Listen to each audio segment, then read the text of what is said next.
Welcome to Turning Hard Times to Good Times. I'm your host, Jay Taylor, and I'm speaking to you from New York City on the 15th day of December, 2020. And I do like to remind you that I publish a newsletter called Jay Taylor's Gold, Energy, and Tech Stocks, and you can subscribe to that by going to miningstocks.com. And I also, as always, like to remind you of Chen Lin's newsletter too, and Chen will be with us in just a few minutes to give us a couple of his ideas on the markets. Chen Lin's What is Chen Buying, What is Chen Selling? You can pick up a subscription there at chenpicks.com, chenpicks.com. And also we like to remind you of Michael Oliver's work as well, olivermsa.com. Michael's not with us today, but every other week Michael joins us to give us his ideas on the markets, and they've been really, from a technical point of view, I've not found anybody better for me than Michael Oliver, and that's why he's on this show so frequently. And I want to thank all of you for listening to this show, making it one of the more popular shows on the Voice America Business Channel. Also, I want to invite you to keep your thoughts coming along. Send your ideas, whatever they are, positive, negative, or in between. Send them along to questionsfortaylor@gmail.com. Questions, the number 4, taylor@gmail.com. And we must thank our sponsors for today's show. They make it possible to bring you this show: Benchmark Metals, NV Gold, Cassiar Gold Corp, Hannon Metals, Irving Resources, Novo Resources, Sitka Gold Corp, Lion One Metals, and SK Mining Corp. Those are our current sponsors for this week. Title today's show, An Inflation Roadmap. Alistair McLeod, Michael Hudson, and as I mentioned, Chen Lin will be with me today. It is beginning to be obvious to a larger group of investors that global economic woes extend beyond COVID lockdowns, and that monetary inflation for the dollar, as the common foundation for other fiat currencies whose issuers face similar problems, will continue to accelerate. Fiat currencies have only survived this long due to an increased financialization of the dollar and the U.S. economy. Since the 1980s, Wall Street has gradually dominated the U.S. economy at the expense of Main Street. It has done so through monetary inflation, creating the conditions for the ultimate monetary collapse. I will be talking more about those themes in the second half of today's show with Alistair McLeod, as he walks us through the pathological mechanics of our impending economic demise. And then I want to ask him for advice on how we should prepare, personally, how we should prepare for those kind of times that we are going to be facing in the future. Right after our first commercial break, I will be speaking with Michael Hudson, who will update us on the status of Hannon Metals, world-class sedimentary-hosted silver-copper project in Peru.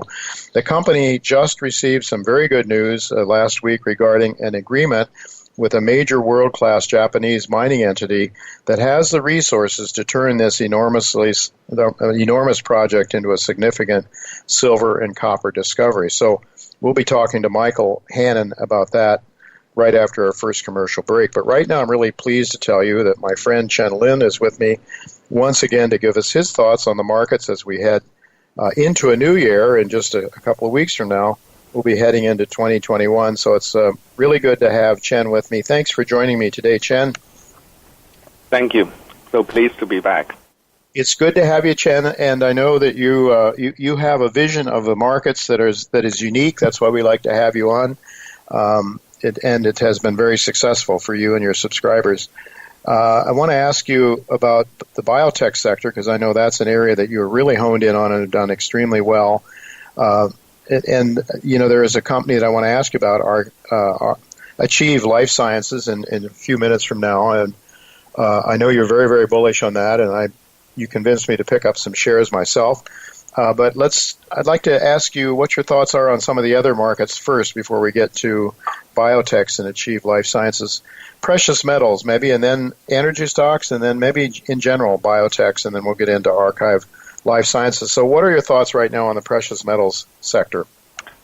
Yes, I discuss precious metal quite often. You know, it's one of my core area. And when the Pfizer vaccine first came out, 90%, that's when I said, you know, we need to reduce the precious metal. That was over a month ago, right? So I was able to sell the ETF and then move money to those back-to-work stock, cruise line, hotel, whatever. I mean, it went up like crazy. I've been selling. I told my subscribers to sell last week.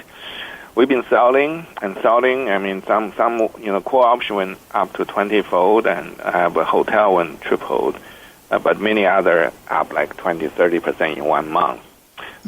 40, and in the meantime, gold has been going straight down because people sell gold to chase that. Yeah. But I think last week I saw that's about, the easy money was made, so we start selling, and we buying back gold, and we buy biotech. So that's a two area, and the problem right now still in gold space is there's a very little physical demand. Okay, so you look at India, it's no demand. Indian holiday just it passed. Very little. If they're not net seller, the Shanghai gold is still trading at discount, even though it's less than before. Used to be much deeper discount to New York. Historically, Shanghai always trading at premium to New York. That's how gold goes, right? So where is more expensive? So this is still. So I'm hoping. Okay, so this my thesis is the Chinese New Year coming. In less than 2 months, and hopefully that will generate some decent physical demand in gold. Okay, traditionally every year, okay, including the bear market, around this time, gold always go up.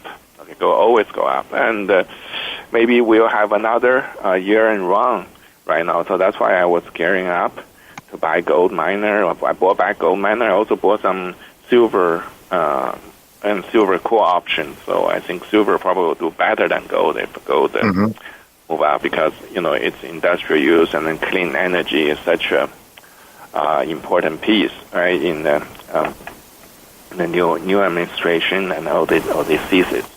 So so yeah, I'm more bullish on silver than gold, and I hope today it's a day. I mean, we have a very strong gold, and we exactly hitting the resistance 1850.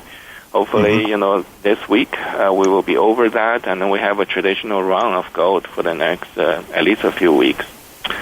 And that's a general thesis, okay? And I also own a lot of juniors, but junior you cannot trade like this. And most I mentioned is a big ETF and senior. Yeah. Which I own a lot. Right. A lot. So that's a thesis. And then for the energy, actually, it's very interesting. It's like potentially a new beginning of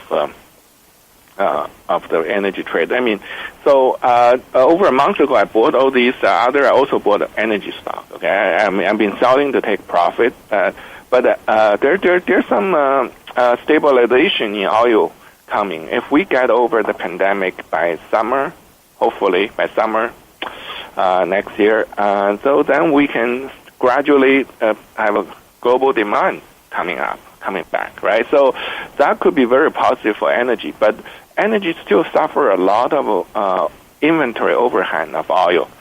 So it will be the last commodity to recover, but we can lay down some thesis, especially energy company that can do well at a low oil price. So that's what I'm looking. They can survive, they can generate cash flow at a low oil price, and if oil pick up, you can win on your back, right? You can do even better.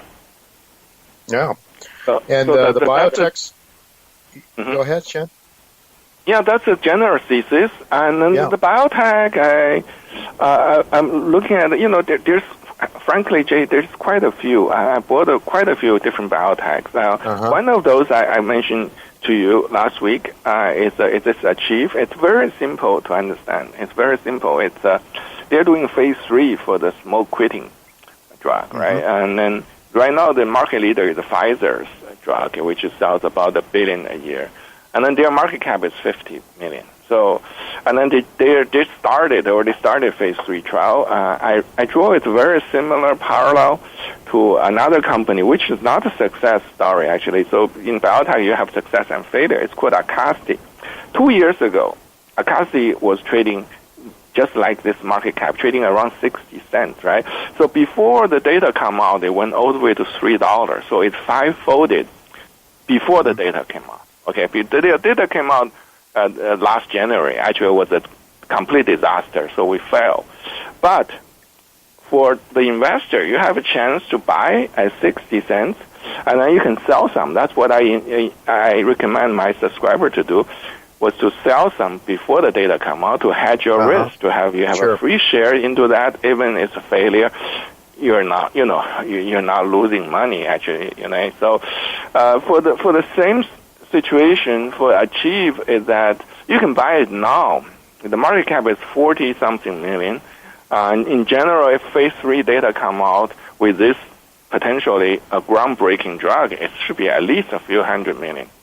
And the data, they will finish enrollment in Q1, the last patient visit in Q3, and then the data will come out Q4 of next year. So by this time next year, the data will come out. But I just talked to the management. They will be very busy on the road to talking to investors. They just did the financing. That's why stock was down so much. So it's a very good opportunity to pick up some cheap share.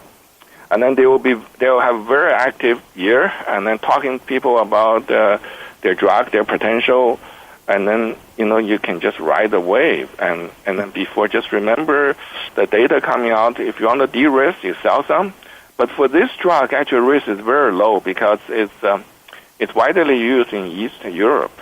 Okay, so it's known. The drug efficacy is known. So there's trial done many years ago on this. So you're taking very little risk. And right. So the data of positive data for phase 3 this time next year is extremely high, and then you usually have a run up before the phase 3 data. So that's my thesis. Okay? So, excellent. And then they just completed a phase 3 trial. We just completed the raise, so the price is at rock bottom. Yeah. Well, Chen, you say the market cap's only $40 million. I see it's at $7. I saw it's $7.77 or something like that before we went on the air today. That must be very few shares then. Yeah, about 6 million share outstanding. Oh, okay. That's why. Then, so for listeners who are saying, well, $7.86 is kind of an expensive stock. No, it's not. It's $40 million market cap. So keep that in mind. Yeah. And, 47, less than 50. So in general, even Biotech, you have phase 3 trial. Usually data come out. Usually it should be a few $100 million. So it's kind of similar to Acasti 2 years ago. So for investor, you basically can take the ride with very little risk, and then if you want de-risk, you can sell sometime next year when the stock move up. When more and more people hear about this story, then they start buying, then you can reduce your risk, whatever you like. All right, Chen, we're going to have to leave it go at that. But I want to just remind my listeners, this is why you might want to consider subscribing to Chen's letter. He has an ability to sort of figure out which sectors to move in and out of, whereas yours truly is sort of a perpetual gold bug, and I'm sort of stuck on stories through thick or thin. Chen maximizes his return on investment and those of his subscribers by, for example, I would imagine, Chen, you're feeling on the back-to-work stocks, they were maybe a little overdone. They went up very rapidly. You capitalized on that. You're one of the first people to jump in on that. But you do that sort of thing. I've seen it over the years. In many different times, you're able to sort of perceive what the next big story is going to be, and that's a valuable asset for your subscribers. So I just wanted to let my listeners just bring that to their attention. This is one of the reasons they might want to consider subscribing to your letter, What is Chen Buying, What is Chen Selling. Thank you so much, Chen, for sharing that with us, and we'll want to keep up with you through the next year on some of these biotechs, perhaps. So thanks so much for being with us again. All right, thank you. And gold. All right. Hopefully gold will have a good year in gold, too. I think we might. I think we very well might. But again, as you point out, there's ups and downs in all these markets. And if you can sort of play those waves, you can optimize your return. So